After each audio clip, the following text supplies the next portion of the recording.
Brahmanbaria ২, Sarail Ashuganj বিজয়নগরের ২ union আসনের স্বতন্ত্র প্রার্থী ব্যারিস্টার রুমিন ফারহানার বিরুদ্ধে নির্বাচনী আচরণবিধি লঙ্ঘন ও বিচারিক কাজে বাধা প্রদানের পাশাপাশি মব সৃষ্টির অভিযোগ করা হয়েছে।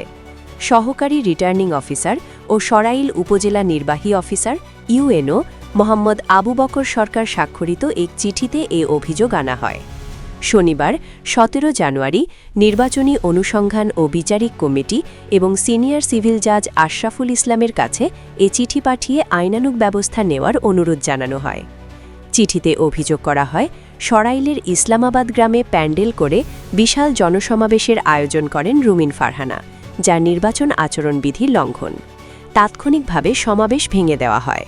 নির্বাহী ম্যাজিস্ট্রেট শাহেরিয়া হাসান খান ভ্রাম্যমাণ আদালত পরিচালনা করে জুয়েল মিয়া নামে একজনকে ৪০,০০০ টাকা জরিমানা করেন। এ সময় রুমিন ফারহানা নির্বাহী ম্যাজিস্ট্রেটকে আক্রমণাত্মকভাবে বৃদ্ধাঙ্গুলি প্রদর্শন এবং আঙুল উঁচিয়ে বারবার হুমকি প্রদর্শন করেন। চিঠিতে আরও অভিযোগ করা হয়, এ সময় রুমিন ফারহানার সঙ্গে থাকা জুয়েল মিয়া মারমুখী আচরণ করেন। এতে মব সৃষ্টি করে বিচারিক কাজে বাধা এবং কর্তব্যরত ম্যাজিস্ট্রেটকে হুমকি প্রদান করেন, যা নির্বাচনী আচরণবিধির সুস্পষ্ট লঙ্ঘন। চিঠিতে সামাজিক যোগাযোগ মাধ্যমে ছড়িয়ে পড়া ভিডিওর একটি লিঙ্ক উল্লেখ করা হয়।